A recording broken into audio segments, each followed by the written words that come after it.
Bon.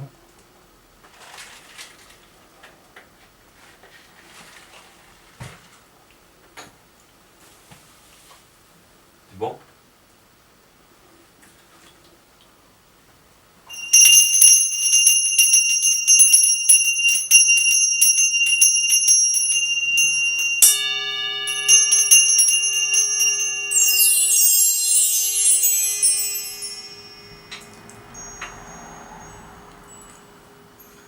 Après ces 3 textes louant les bienfaits entre nature et homme, je vous propose, comme quoi l'exception confirme bien la règle, je vous propose donc quelque chose d'un peu plus long, un conte pour petits et grands. Après la féerie, le tour de magie de Peter Pan, profitons du bateau qui passe pour nous emmener au large, au cœur de l'océan, vers de nouvelles aventures. C'est pas le capitaine Crochet, hein, c'est mon conte. C'est mon conte. Ce conte raconte une histoire. Comme tout récit, il a un début, mais celui-ci est sans fin. J'ai faim de vous aider à comprendre. Il commence comme tous ses homologues. La forme, mais porte en lui des choses radicalement différentes au fond. De la forme au fond, il n'y a qu'un pas.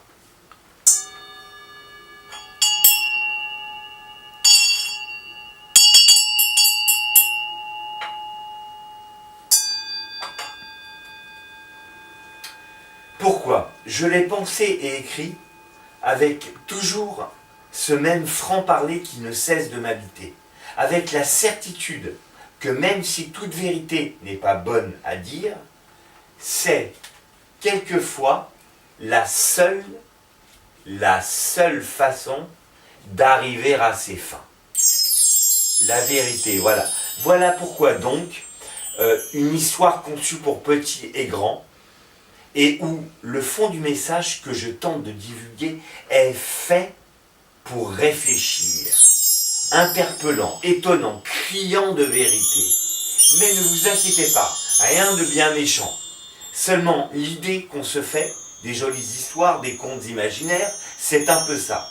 Mais le message, l'intention est d'exprimer la vérité sur les choses de la vie, ou du moins des choses que les petits ou grands n'entendent jamais. Là, tous les violons sont accordés. Un hommage à notre mère la terre par le ciel. Voici ce doux récit qui s'intitule Le jeune homme et sa mère.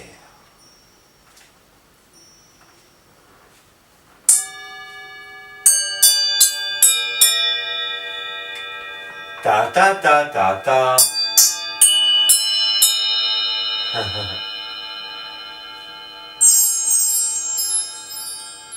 Il se dit de très loin, déjà dit et redit, mais toujours chaque fois de façon différente, il se dit de très loin, répétait le vieil homme, que la nature porte en elle de grands secrets. Les enfants entourant ce vieil homme, autour d'un feu en pleine forêt, fixaient de leurs petits yeux clairs et ronds le sage du village. Leurs yeux ne perdaient pas une seconde de ce que le sage racontait. Ses paroles se nourrissaient de l'attention que les enfants lui portaient.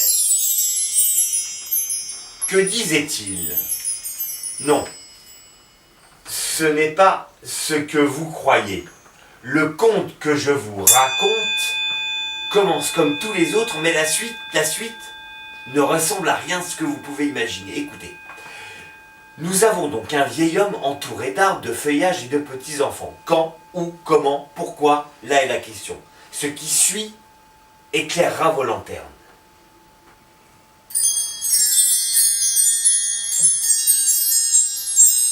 Cette histoire en fait est intemporelle. Ça devrait nous aider pour comprendre la trame du conte. Intemporelle. Intemporelle. Pourquoi? Le vieil homme, c'est l'île en plein milieu de l'océan.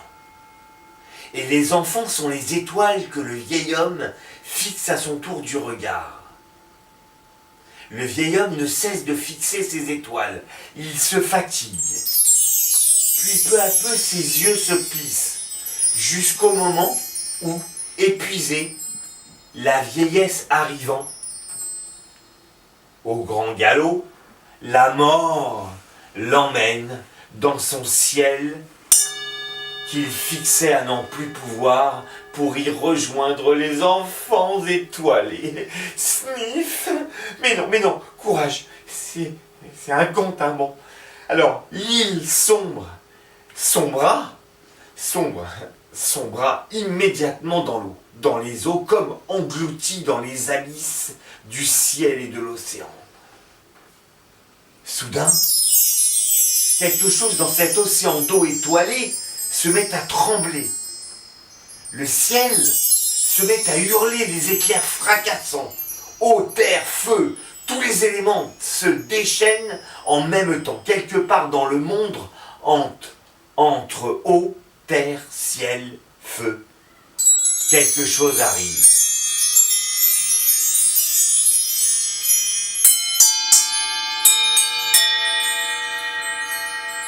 Ce vacarme, c'est tout simplement l'eau. Ce n'est que la mère qui, une autre fois, accouche en douleur de son enfant. Nous avons l'homme, la terre, l'île et sa mère, l'océan. Que dit Dieu le Père, notre ciel à tous? L'enfant a été conçu, vous l'avez compris, par la nature. Alors, que va dire le ciel? Reprenons au début avec cette parole, comme une introduction inévitable. Il se dit de très loin que les hommes et les femmes, dit le ciel, de notre monde, naissent, vivent, meurent et reviennent, on ne sait pas comment. Ainsi le vieil homme a-t-il disparu, mort, puis, dans l'instant qui a suivi, est revenu à la vie. Est revenu ravi à la vie. Bébé, enfant, nourrisson à son tour. C'est le cycle éternel.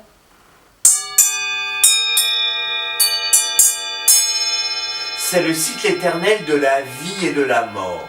L'île, du même coup, qui avait sombré, s'est redressée tel un roc indestructible, si vivant au summum de sa jeunesse. Vivifiée, transformée, elle accueille maintenant toutes les formes de vie. Ainsi, le vieil homme, nourrisson à son tour, est l'homme et l'îlot confondus. Il est l'homme et l'îlot ensemble confondus. Sa mère, la mer, l'eau, l'océan, et son père qui est au ciel, lui donnent de quoi grandir. La maman faisant la pluie lui donne le sein, nourrissant du ciel vers la terre, l'eau qui lui est nécessaire pour pouvoir grandir. Le jeune homme est né, on peut le dire, du feu de Dieu, des entrailles de sa mère.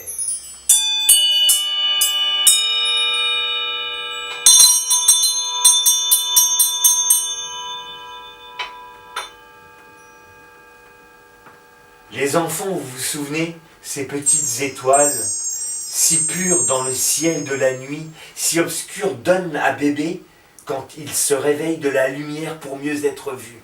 Les enfants restent pour l'instant incarnés dans les étoiles. Petit intermède, pause. Ce jeune homme, comme les enfants, ce décor que je vous ai planté au début du récit, ressemble, vous l'aurez remarqué, à tous les contes qui parlent de sages et de sorciers. Des enfants mangés par les ogres, ou les ogres mangeurs de soleil ou de lune. La forme du dessin est la même. Le fond, j'y viens, est radicalement différent. Venons-en au fait. Les personnages habitant le décor nous invitent à recevoir plusieurs vérités. D'abord, petits et grands doivent comprendre que tout est dans tout. Tout est dans tout. Tout est dans les actus. Le monde est un et il le restera. L'île est l'homme, l'eau la mer, le ciel le père. et la vie va et vient comme les rythmes des marées. Tu es un oiseau, je suis une chouette. Goût, chouette de nouveaux copains, chouette, chouette, chouette.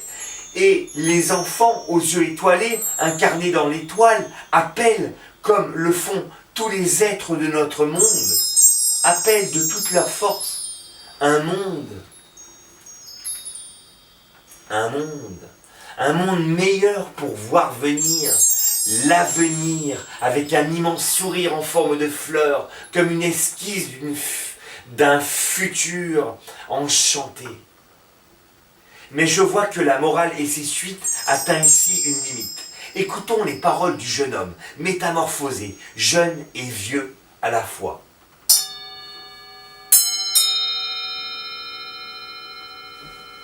Relevant sa tête, le voilà, en train de fixer avec une telle intensité ses enfants dans le haut des cieux. Et puis lui viennent ces quelques mots que je vous résume. Mes étoiles, mes enfants, je suis ici pour vous dire, délivrer un rare message, qu'un jour, eh bien le bien et le mal, cette chose qui définit notre monde, un jour se figera dans le néant. Disparu à jamais.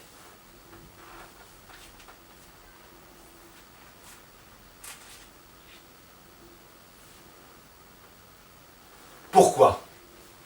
Disparu à jamais, pourquoi ? Parce que toutes les choses qui font notre vie, qui nous ont été données un jour par le ciel, ces choses, eh bien, ne sont pas éternelles. Les choses peuvent changer. Prenons un exemple. C'est la clé du mystère. Un dernier jeu de mots qui n'a pas son pareil. L'imprévu. L'imprévu. Un imprévu. Et L-U-N, plus loin prévu. Tout est dans ce mot. Tout est simple. Et dans ce mot, se dit l'homme, l'enfant, l'adolescent, l'îlot, L'un, c'est l'unité, le gardien de l'amour qui aura survécu à l'affrontement de nos deux personnages qui s'opposent. Le bien et le mal contre le mal contre le bien et le mal, côte à côte. Ah, au diable ces mensonges. Une chose viendra régner sur notre terre, comme l'avènement d'un présent et la promesse d'un monde où le bien et le mal n'auraient plus besoin d'exister, où ils n'auraient plus de raison d'être, de continuer à s'opposer. C'est le royaume de l'amour universel pour toujours, mes chères petites étoiles. Les enfants ne cessent d'appeler. Vous avez bien entendu, mes anges étincelants. L'un est prévu, c'est l'imprévu. Quand, sans réponse aucune, ou plutôt si, faire le bien, quand il reste rien d'autre à faire. Mais, s'écrie le jeune homme, ce qui viendra, l'imprévu à l'improviste, accueillons-le, qui que ce soit, prophète ou céleste. C'est le règne de l'amour, du ciel sur la terre. Le jeune homme crie sa foi aux cieux à tous ses enfants, hommes, ne jamais cesser de croire, bâtir, construire, s'élever, jamais ne cesser d'aimer. Je n'ai pas de réponse pour l'instant présent. Reste donc à vivre le présent avec conviction, force et courage. Combattre le mal avec des mots d'amour, fermement, mais à tout jamais pacifique. Tous pour un et un pour tous. C'était l'histoire de l'île au trésor. Un trésor de bébé tenu entre ses bras par un vieil homme, un jeune homme et sa mère.